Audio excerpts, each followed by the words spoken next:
یہی جا رہا ہے کہ ان کو شاید لے کے آئیں اور ان کے ذریعے اپنے نمبرز جو ہیں وہ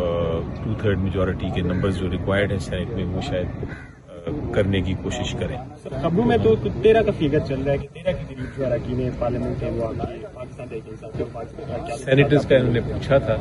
2 سینیٹرز کا تو ہمیں اطلاع مل رہی ہے، کچھ ایم این ایز کی بھی مل رہی ہے، کچھ افواہیں ہیں، کچھ سچائی ہے، لیکن ہمیں پتہ چلے گا جب وہ لفٹ سے اوپر جائیں گے آج، کیونکہ سنا یہ ہے کہ ایک لفٹ اندر ہے جو کہ مخصوص ان کو اوپر لانے کے لیے بنائی گئی ہے۔ تو میں تو خود لفٹ کے سامنے کھڑا ہونا چاہوں گا یہ دیکھنے کے لیے کہ کون کون اس میں سے نمودار ہوتا ہے۔ تو سر آپ 26ویں یعنی ترمیم کا حصہ کیوں نہیں بن رہے؟ آپ نے ڈرافٹ میں کوئی اپنا جو ڈرافٹ ہے اسپیشل وہ نہیں بھیجا، نہ کوئی ترامیم دی ہیں، یہ نون لیگ اور پیپلز پارٹی کہہ رہی ہے، کیا وجہ ہے؟ بڑا اچھا سوال ہے، بڑا مناسب سوال ہے اور بڑا اس کا ڈیٹیلڈ آنسر میں دے سکتا ہوں جواب، لیکن میں آپ کو ایک سینٹنس میں اگر جواب دینے کی کوشش کروں آپ کے تاکہ ویلاگس چل بھی جائیں۔ سب سے پہلے تو یہ کہ یہ جو پروسیس ہے، جس طرح آئینی ترمیم کرنے کی کوشش کی جا رہی ہے، لوگوں کو پکڑ کے، ان کو دھمکا کے، ان پہ زخم کر کے، ان پہ ظلم کر کے، ان کے بچوں کو، ان کے خامدوں کو، ان کی بیویوں کو اریسٹ کر کے اور ان سے مجبوراً ووٹ لیا جا رہا ہے۔ نمبر 1 تو ہم اس پروسیس کے خلاف ہیں، آپ بھی خلاف ہوتے اگر اس میں ہوتے۔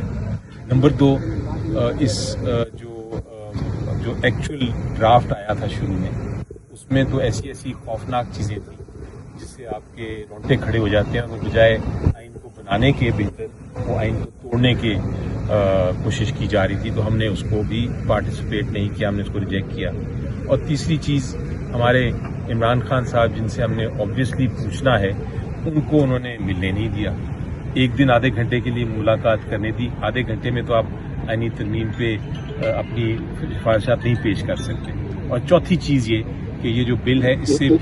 اس میں بھی کچھ ایسی شکیں ہیں جس سے ہمیں تحفظات ہیں۔ کیا آپ کا یہ جواب کچھ تھوڑا سا آپ کو سمجھ؟ سر یہ بھی بتائیے گا کہ پی ٹی آئی کا وفد مولانا کے گھر ابھی دوبارہ جائے گا مشاورت کے لیے، تو عرفان صدیقی صاحب کہہ رہے ہیں کہ مولانا صاحب چاہتے ہیں کہ پی ٹی آئی اس بل کا حصہ بنے اور منظوری دے دے، تو پی ٹی آئی کا کیا موقف ہوگا اس وقت؟ دیکھیں، ہم نے تو مثلا 4 وجوہات آپ کو بتائیں، تو یہ تو فیصلہ ہو گیا ہے کہ ہم نے اس میں ووٹ نہیں کرنا، اور ہم نے مولانا صاحب کو یہ بتا بھی دیا۔ مولانا صاحب نے بہت، میری نظر میں ایک بہت اہم رول ادا کیا ہے کہ وہ جو خوفناک بل تھا جس میں آئین ٹوٹ جانا تھا، اس کو انہوں نے کنٹرول کیا اور ایسا بل لے کے آئے جو اس سے بہت ڈیلیوٹیڈ ہے۔ تو ان کی جو کاوش ہے، ان کی جو کوشش ہے، اور انہوں نے جو رول ادا کیا اس سارے معاملے میں، ہمیں اس کو سراہنا چاہیے اور ہم سراہتے ہیں۔ لیکن اسی لیے انہوں نے بڑی کوشش کی ضرور کہ ہمیں بیچ میں انوالو کریں، اور کافی حد تک وہ ہمیں آگاہ بھی کرتے رہے، لیکن ہم نے جس وجہ سے میں نے آپ کو 4 وجوہات بتائیں، ہم نے کنٹریبیوشن اپنی نہیں دی۔ سر یہ بتا دیں کہ جب سنجانی صاحب بھی منتخب ہوئے تو ادھر سے کچھ سینیٹرز گئے آپ کے پاس، آپ کی پارٹی نے کہا کہ یہ ضمیر کی آواز ہے، تو وہ غلط تھا کہ نہیں؟ آج ضمیر کی آواز نہیں، آج لوٹا کریسی ہے، وہ ٹھیک تھا؟ دیکھیں، میں تو، آپ میرے سے پرسنل سوال پوچھ رہے ہیں نا، میں تو اس کو لوٹا کرسی کو، میں تو کیس لڑا تھا، میں نے تو کیس جیتا تھا جو اب ریورس ہوا۔ میری نظر میں تو ضمیر کی آواز ہوتی ہے، بہت ساری گنجائش ہے، لیکن جب تک آپ کی ووٹ آف نو کانفیڈنس کی بات ہے، اس میں آپ کو میجورٹی کے ساتھ چلنا پڑتا ہے، وہاں آپ کو ضمیر کی آواز جو ہے وہ نہیں بنتی۔ اگر اس وقت غلط تھا تو ابھی بھی غلط ہے، ابھی بھی غلط ہے تو اس وقت بھی غلط تھا۔ میری نظر میں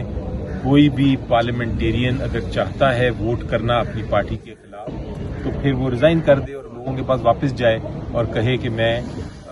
اس کے اگینسٹ دوبارہ منتخب ہو کے آؤں گا۔ ہاں، جہاں آپ کا ضمیر آپ کو اور آئین آپ کو اجازت دیتا ہے کہ آپ پارٹی کے علاوہ بھی ووٹ کر سکیں اپنے ضمیر کے مطابق، وہ آپ بالکل کریں، کیونکہ قانون میں رہنا پڑتا ہے۔ مثلا مجھے کوئی آ کے کہہ دے کہ جناب ایسا ووٹ آپ کر دیں جو کہ کشمیر جو ہے آپ انڈیا کو دے دیں، آپ کریں گے ووٹ؟ وہ آپ کہیں گے نہیں، آپ سب کہیں گے، دیکھنے والے بھی آپ کے کہیں گے کہ نہیں، ہم بالکل نہیں یہ کرنے کو، وہ ہے ضمیر کا ووٹ۔ لیکن جہاں آپ نے یہ کہنا ہے کہ جناب آپ کو پیسے لے لیں اور آپ ووٹ دوسرے کو کر دیں اور ہٹا دیں حکومت کو، وہ پھر ضمیر کا اس میں ایشو نہیں آتا ہے۔